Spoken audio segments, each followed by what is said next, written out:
Oh my gosh. Nina gave me permission to talk about her this morning. So I'm going to talk about her this morning. And I think some of you already know that Nina came home from the hospital midweek last week, but she made the decision to come home on hospice. So she is now on hospice in her home, and they've moved all the equipment in and everything, and she's still having a really hard time. Still a lot of pain. They have some heavy-duty meds that she's on, and that's good. She's really glad to be home, of course, glad to be with her family and all. But it was a difficult decision for her, kind of a bittersweet decision for her, because it means there's no further treatment now that she's on hospice. It'll be all focused on comfort care, which she sorely needs, but no more treatment. You know, she's been fighting so long now. It's been 3-4 years that she's been fighting the cancer, and nothing seems to be working. And anything that they tried to treat, it had a domino effect of creating all sorts of other downstream problems. And so she made this decision. It's not that, she keeps saying, I don't want to leave the party, you know? And so it's not that she wants to leave the party, and we're still hoping for a miracle. She's hoping for a miracle. But she's gotten to the point now where she's ready to accept any outcome. And that took some time, you know, coming to a place of complete relinquishment and realizing that the outcome is not in her hands. It's really not in the doctor's hands anymore. You know, she just needs to let it go. And so what she's trying to do right now is to simply engage in the process of life. Engage just in the moments as they come. Let all the rest go. And so in order for us to love and support her, we're going to need to join her where she's at, you know, in this moment, and accept what she's coming to accept. And that hasn't been easy for me, and I'm sure it hasn't been easy for all of you. But it's the best way that we can be with her now. Accept what she's accepting. Meet her where she is. And what that means is to simply be hyper-aware, you know, hyper-present, engaging life while there's still life. And talking about details with her that bind us together, you know. Some of the best conversations we've had over the last few weeks is when I can just get her laughing about something, or get excited about seeing her clients again, or talking about this or that. It's those details of life that have always bound us together, and they still bind us together. And those are the things that we can continue to connect with on and talk about, celebrate, laugh about, you know, and forget all the other circumstances. Just let those go for now. And as I was thinking about this and thinking about the best way to approach, you know, our moments with her, and the way that I've been approaching our moments with her, it suddenly flashed that Jesus told us the same thing. You know, if you take a look at Matthew 9:14, just to hear what's going on here. The disciples of John, these are the disciples of John the Baptist, came to Jesus, and they asked him, "Why do we and the Pharisees fast, but you and your disciples do not fast?" And Jesus said to them, "The attendants of the bridegroom cannot mourn as long as the bridegroom is with them. But the days will come when the bridegroom is taken away, and then they will fast." So what's going on here? You know, the Jews had regular fasts that they did twice a week. Plus, they would fast for anything that came along, anything that they needed, or any petition that they had, they would fast again. And remember, these are the disciples of John the Baptist, and he's in prison. So they were fasting for his release, I'm sure. But here's Jesus invoking the image of the central core of any village or town in Judea or in Galilee, the wedding feast. It went on for 7 days. When you had a wedding at your home, you had guests over for 7 days. They just stayed and continued, you know. And as long as that wedding feast is going on, as long as the party is going on, you're not going to fast. This is what Jesus is trying to say. While there's life, while there's a party, it's celebration. We don't fast, we don't mourn then. There will be a time for that. But that time is not now. This is what we can do. We can join her in the party. She has always seen life as a party. Any of you who know Nina know that that's the case. In her mind, she was always preparing for a party. She was always decorating. She was always setting the table and setting everything. And if you said it just the wrong way, then she would reset it for you because it was her party, right? This is the way she's always been. And so the best we can do is just join the party. Join the party and laugh and love our moments that we have. Now, obviously, we're not going to be able to help projecting into the future or projecting into the past or projecting into the abstract for that matter. But that's okay. Spiritual maturity is not being triggered. Spiritual maturity is not that we don't feel sad, despairing, that we don't doubt, that we don't get angry. Jesus did all of those things, and it's recorded for us in the Gospels. Thank God. Our Father is showing us that all these are part of being human, and it's okay. It's okay. Jesus was just as triggered as we are. But here's the key. What's our recovery time? You want to measure your spiritual maturity? Don't worry about how many times you're triggered, how many times you fall into negative emotion. Think about how fast you return to center again. That's what's telling you much more about where you're going and how you're doing. To get back into that liminal space, to get back into that center, to get back into presence again. When you've been pulled off, when something takes the wind out of your sails or cuts you off at the knees, how fast can you come back? You see, because what I see in Nina is exactly this. She has an amazingly quick recovery time. She has amazing resilience, if you want to look at it that way. When the pain hits her, it just takes her out. You can hear it on the phone. You can see it in her face. And she's expressed to me the times that she's felt despair and the fear of what she's facing right now, the exhaustion of it all. You know, she has even gone so far as to just wishing God would take her because it's all just too much. And then we talk a little bit more, and she laughs and she giggles. And within a few minutes, she's back again. That's what we're talking about. It's not that we don't feel these things, because we are going to, no matter what. It's how fast that we can come back, how fast we can recover. Really, if you think about it, this is all of life in a microcosm. All the way that we experience life comes right down to this. Life is an oscillation. Life is continuing to oscillate. Alternating circumstances go back and forth in our lives constantly, and we feel about them differently. It seems like moment by moment, oscillating between pleasure and pain. But the key is, can we come back? Can we come back to center? Can we find our center again? Can we remember who we really are again when we get pulled off? Can we recover? And this center, this deeper self that we're talking about, that we've been talking about, has nothing to do with circumstances at all. From that center, we can enjoy pleasure when pleasure comes, and we can grow from pain when pain comes, if we are present to both when they come. Yeah, we want to lean into the pleasure, but we also get completely distracted by it. We try to avoid the pain, and we want to run from it or pray it away. But if we can lean into both presently, with intention and awareness, it's something entirely different that we experience. And then return to center.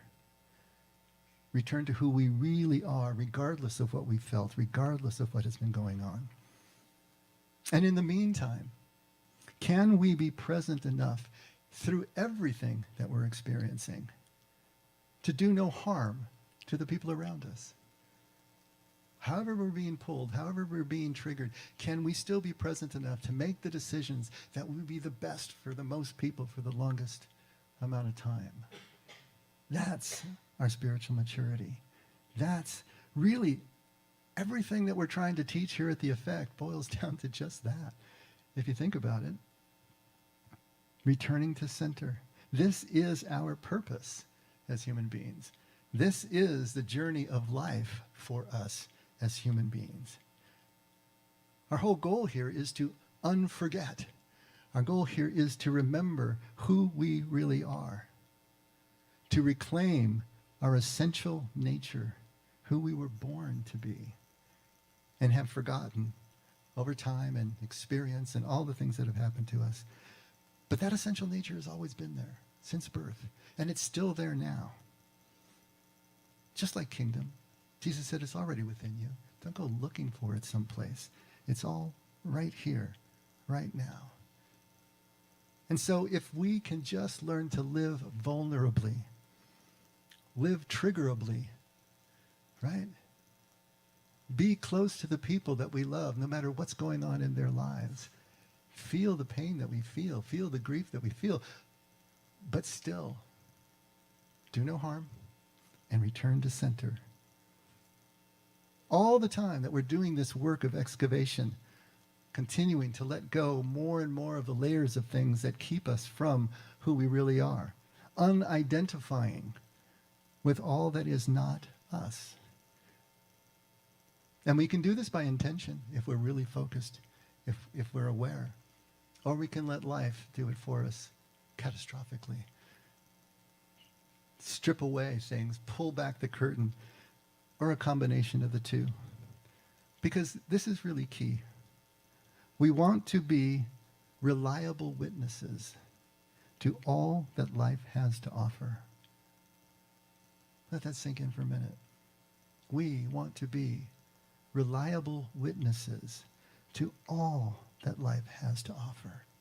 To see it all, be present to it all, take it all in, and mirror it back as it is, not colored by anything that we're feeling.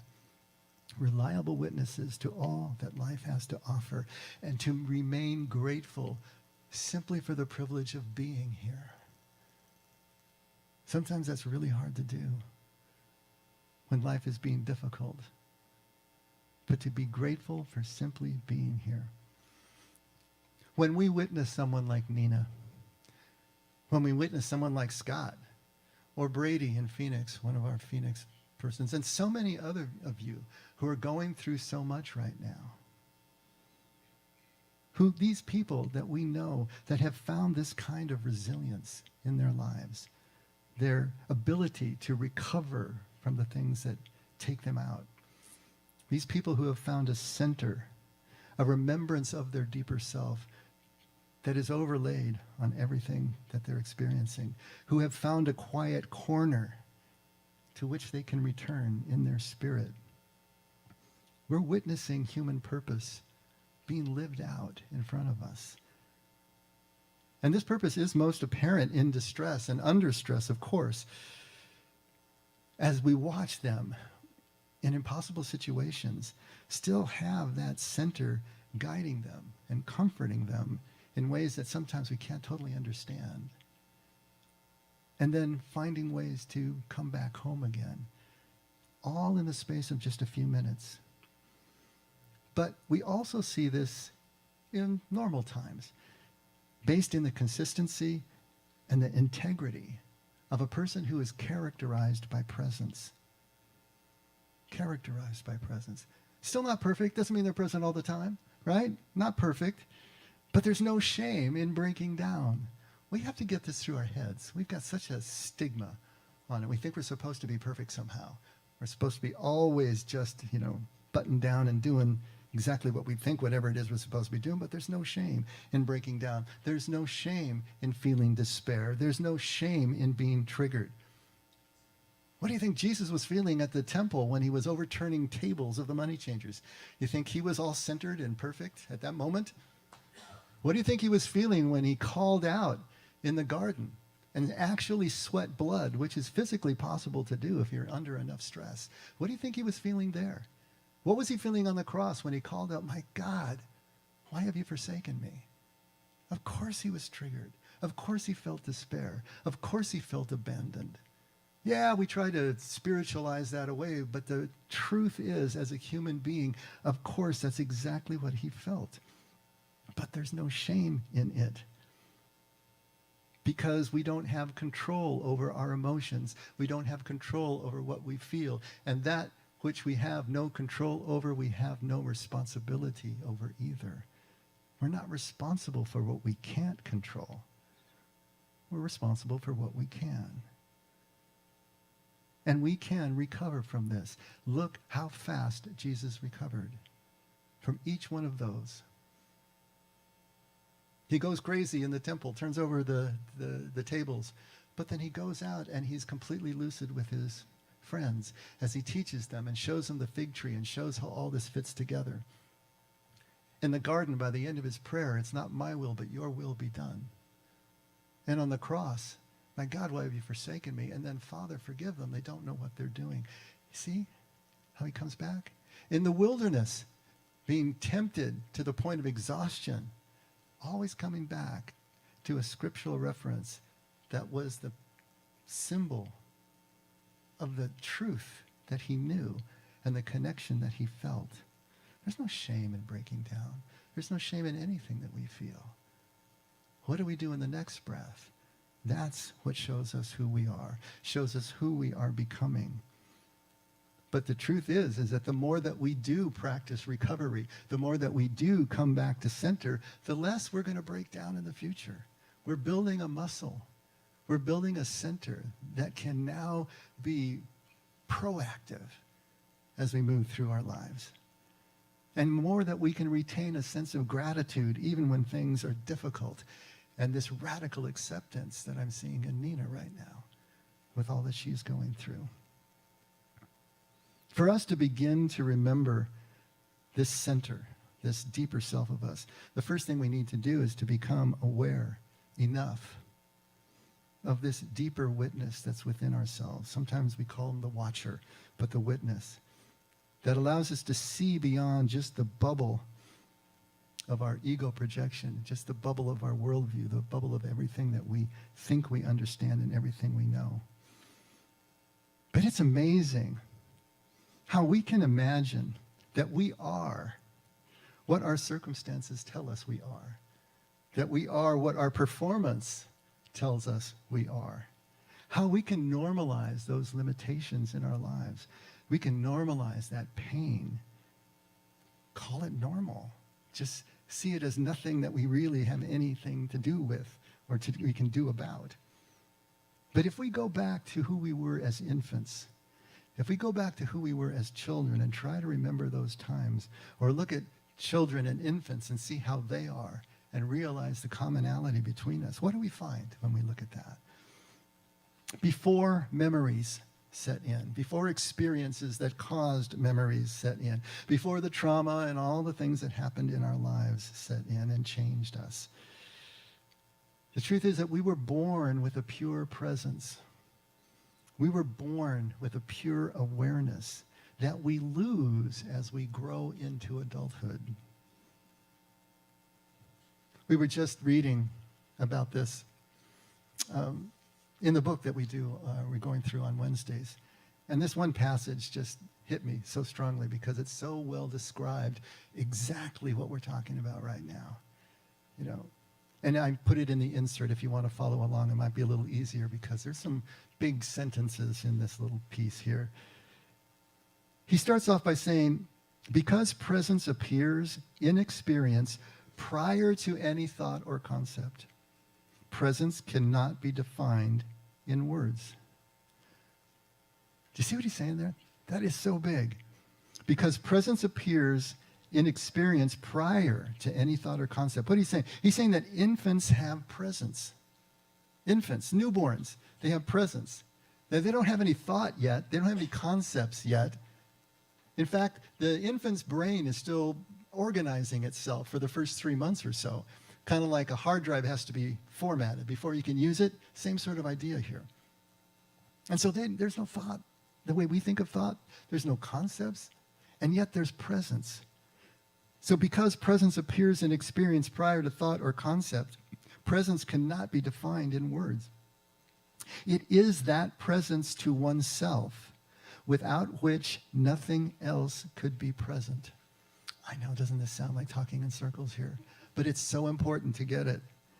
This presence to oneself, without which nothing else could be present. If we're not present to ourselves, If we are still just thinking our thoughts are who we are, and the thoughts describe what is real, nothing else can get through that barrier. We are alone in our bubble.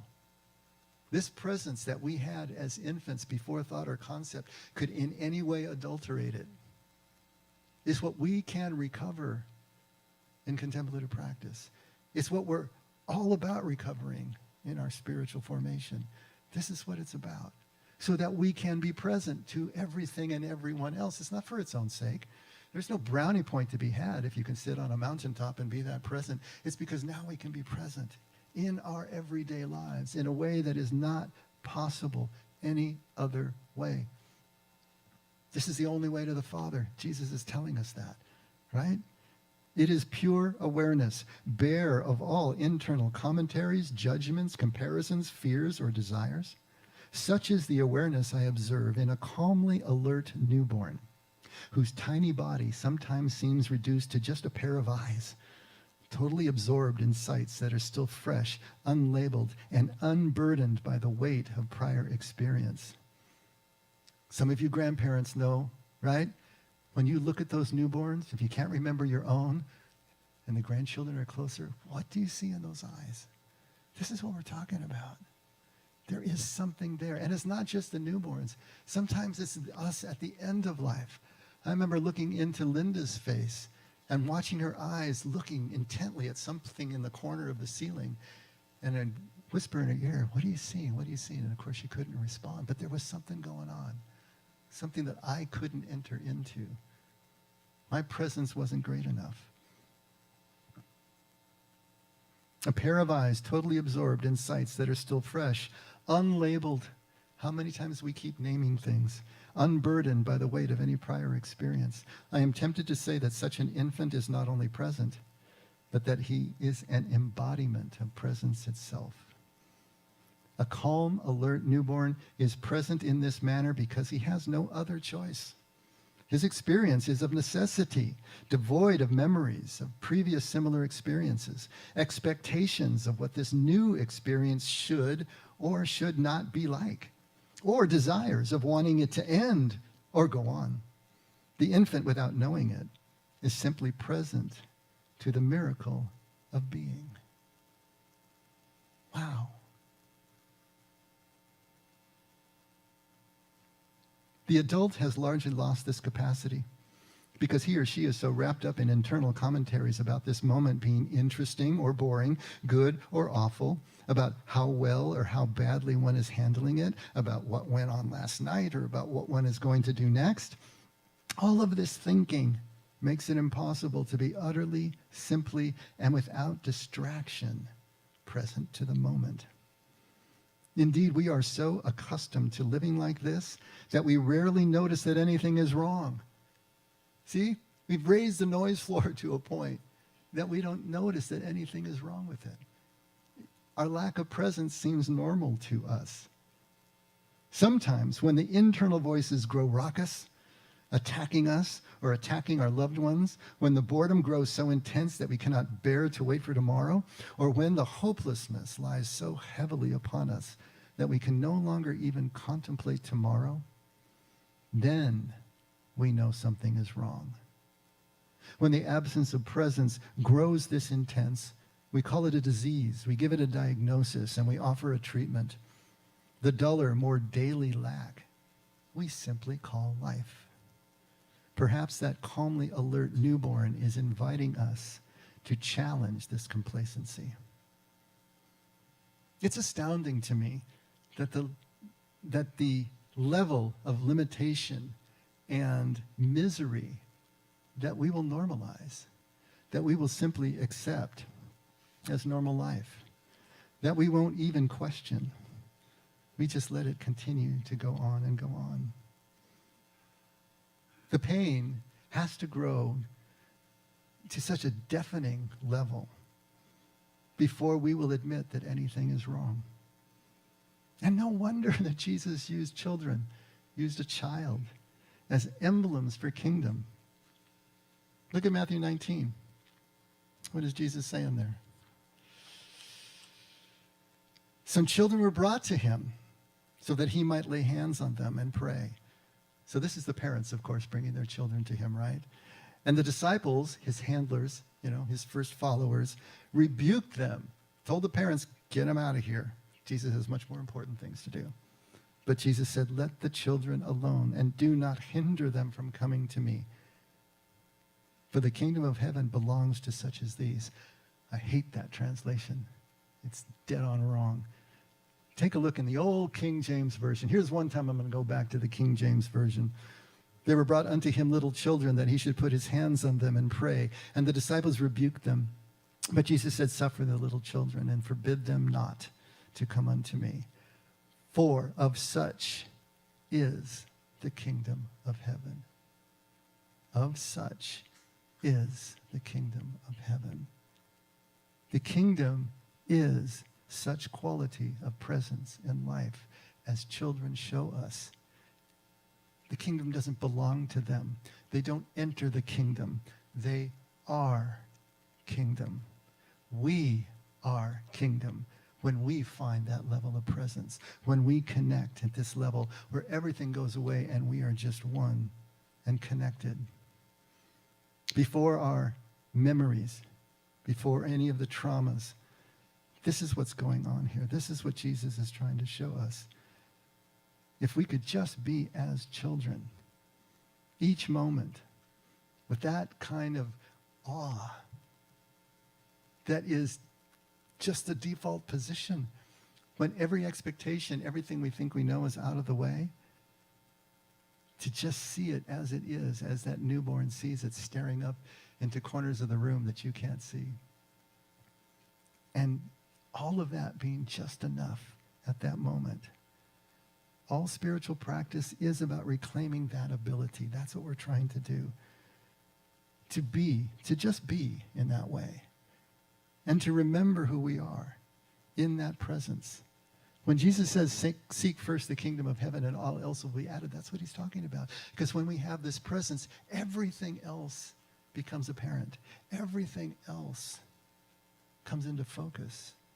And the world makes sense in a way that it doesn't. And the fears that we have a chance to start to slip down to a lower level because we know that we know what's really going on. And so the question becomes, how do we do that? How do we begin to develop the awareness of the cage that we're in as adult human beings? That the limitations we have learned that hide our center are just that, illusions that we have self-created of our remembrance of who we are. How do we do that? How do we get back to that? Well, we're going to need a jolt. We're going to need a cattle prod. We're going to need something, a wounding as the hero's journey starts. Something intense enough. And that can be great love or it can be great suffering. But usually it's great suffering, let's face it, right? Something intense enough that our mask slips. Something intense enough that we see through the illusions that we have created. Something that takes us out of what we have accepted as normal life and shows us a vastness that we couldn't otherwise imagine. Wanted to read just a little bit from one of my favorite authors, Chuang Tzu, about 2nd, 3rd century BCE. But he has a piece called Autumn Floods, and we have read it in here before, but I think now it's so appropriate. How do we break through? What is the jolt that is going to allow us to be able to have the kind of presence that changes everything? It was the time of the autumn floods. Every stream poured into the river, which swelled in its turbid course. The banks receded so far from one another that it was impossible to tell a cow from a horse on the other side. Then the spirit of the river laughed for joy, that all the beauty of the earth was gathered to himself.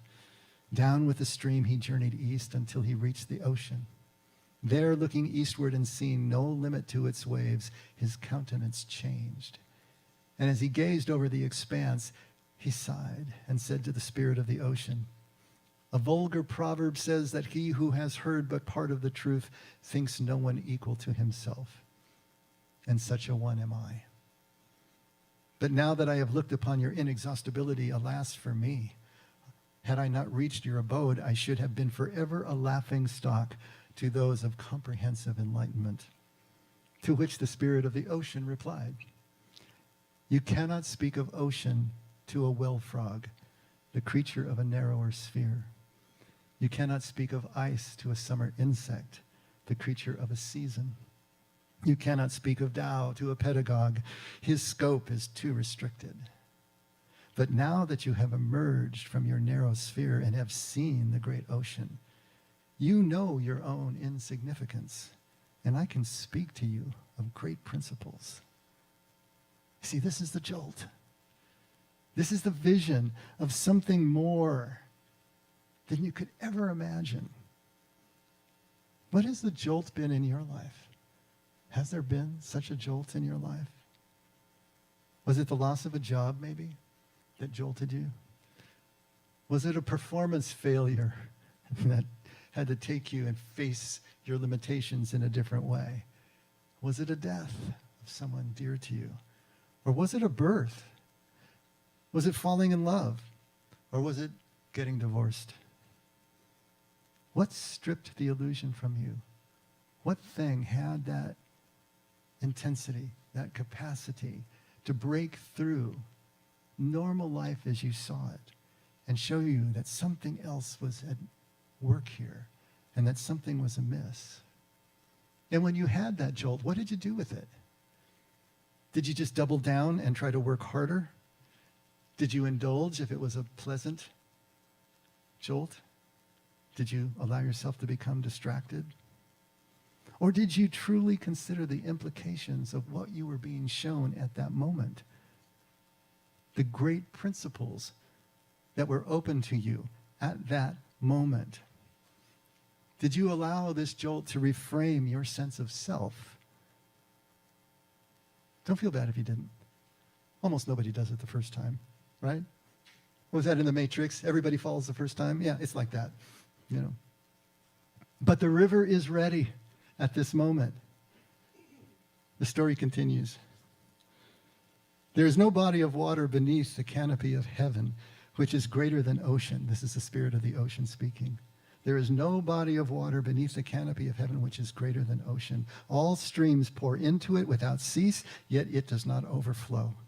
It is constantly being drained off, yet it is never empty. Spring and autumn bring no change. Floods and droughts are equally unknown. And thus it is immeasurably superior to mere rivers and brooks, though I would not venture to boast on this account. For I get my shape from the universe, my vital power from the yin and yang. In the universe, I am but a small stone or a small tree on a vast mountain. And conscious thus of my own insignificance, what is there of which I can boast? The four seas, are they not to the universe but like puddles in a marsh? The middle kingdom, is it not to the surrounding ocean like a tare seed in a granary? Of all the myriad created things, man is but one. And of all those who inhabit the land, live on the fruit of the earth, and move about in cart and boat, an individual man is but one. Is not he, as compared with all creation, but as the tip of a hair on a horse's skin? Very well, replied the spirit of the river. Am I then to regard the universe as great and the tip of a hair as small? Not at all, said the spirit of the ocean. Listen, dimensions are limitless. Time is endless. Conditions are not invariable. Terms are not final. Thus, the wise man looks into space and does not regard the small as too little, nor the great as too much, for he knows that there is no limit to dimension. He looks back into the past and does not grieve over what is far off, nor rejoice over what is near, for he knows that time is without end. He investigates fullness and decay and does not rejoice if he succeeds, nor lament if he fails, for he knows that conditions are not invariable. He who clearly apprehends the scheme of existence does not rejoice over life, nor mourn at death, for he knows that terms are not final. Do you see here the consciousness of the infant? There is no expectation. There is no desire. There's no judgment of the experience of life. It just comes and flows over. Just seeing what is actually there. Grateful just for the engagement. Or maybe, I don't know, can an infant really be grateful? Contented at the participation and the engagement with the moment. No trying to force an outcome. No trying to mourn an outcome, because terms are not final. This is just a loving of the unfolding of life in every moment as it unfolds to us. Just being there, being present, grateful for the privilege. The ocean continues. What man knows is not to be compared with what he does not know. The span of his existence is not to be compared with the span of his non-existence. Smallness and greatness presuppose form. That which is without form cannot be divided by numbers, and that which is above measurement cannot be measured. The greatness of anything may be a topic of discussion, and the smallness of anything may be mentally imagined. But that which can be neither a topic of discussion nor imagined mentally can be said to be neither great nor small. Therefore, the truly great man does not injure others and does not credit himself with charity and mercy. He seeks not gain, but does not despise the servants who do. He struggles not for wealth, but does not lay great value on his modesty. He asks for help from no man, but is not proud of his self-reliance. Neither does he despise the greedy. He acts differently from the vulgar crowd, but does not place high value on being different or eccentric. Nor because he acts with the majority does he despise those that flatter a few. The ranks and rewards of the world are to him no cause for joy. Its punishment, no shame, no cause for disgrace. He knows that right and wrong cannot be distinguished, that great and small cannot be defined. I have heard say that the man of Tao has no reputation. Perfect virtue acquires nothing. The truly great man ignores self. This is the height of self-discipline. And I know how dense that sounded, and I know how alien it probably sounded, but this is exactly what Jesus is trying to get across to us when he says the only way that you can find your life is to lose it, to ignore yourself, to not count all these things as great or small and place yourself somewhere in the pantheon of that spectrum, to just be, not to judge, and let the moment unfold. Let our participation in it be the be-all and end-all of why we're here. In the eyes of that infant, there is neither great nor small. There's neither far nor wide. The infant has no frame, no reference, no way to be able to judge anything at all, no experience by which to measure such things. All things are great. You've seen small children. You know what I'm talking about. Everything is great. Every Christmas tree is 30 feet tall. No matter, right? Everything is great. Everything, most importantly, is enough. The smallest things delight the child. It is enough for them. If we let life do its work on us, if we pay attention to life, we can become aware of great love and great suffering and how it does its work on us, how it can make us present in ways that we can't manufacture on our own. Sometimes this happens painfully slowly. Other times it happens quickly. Those of you who are more intuitive can make these leaps. But the whole point is to return to the garden of the infant. Return to the garden where we don't know we're naked. We don't have that ability to judge such things. And we can walk in the evening, in the cool of the evening with our God.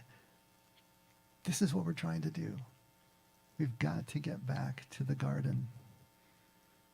All of our desires, all of our expectations that pull us out of ourselves, that pull us out of moments that we could otherwise spend and let be enough, when we are in this mode, become defined only by the moment itself and not by anything that sits outside of it.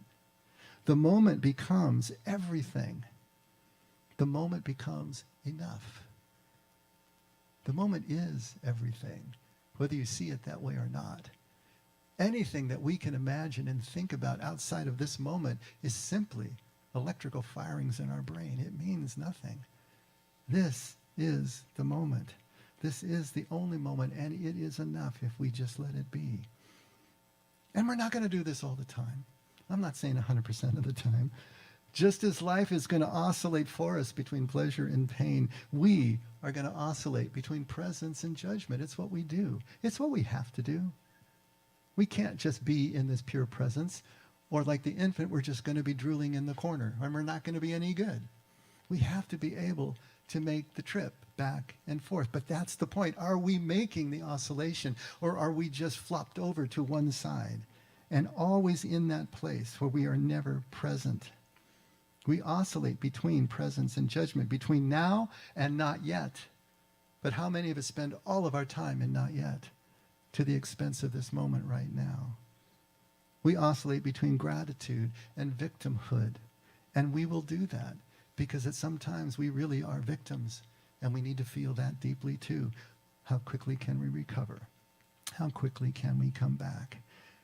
You know, this oscillation is as it should be. It's as it must be if we are living this life as human beings.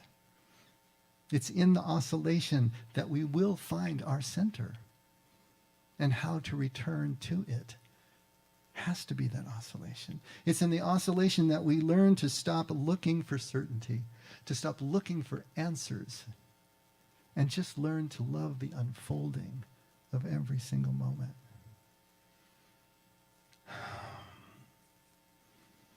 So my friend of 20 years is now on hospice. And she's your friend too. She's a pillar of this community. Everything that I've done for the last 20 years, that Marion and I have done for the last 20 years, we've done with Nina. There's nothing that we've done apart from her.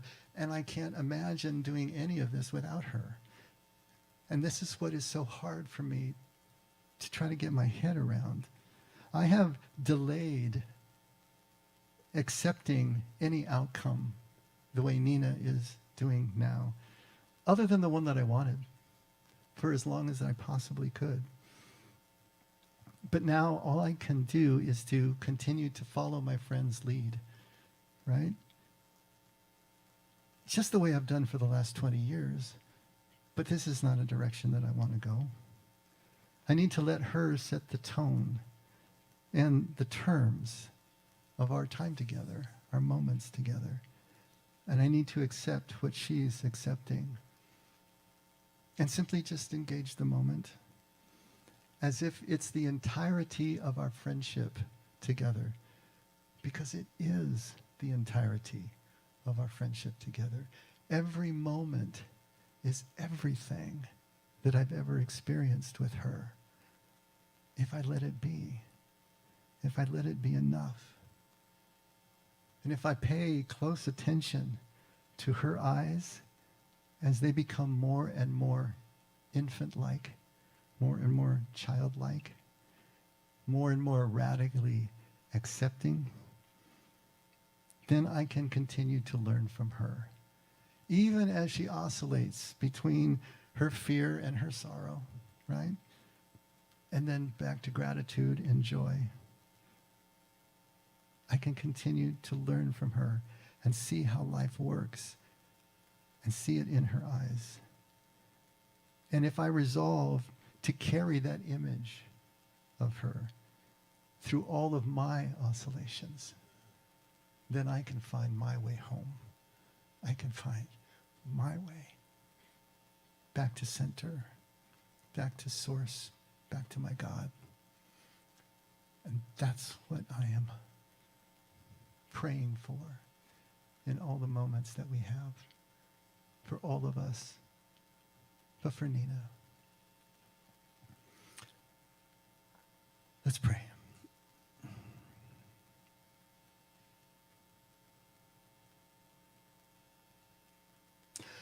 Father, hope springs eternal.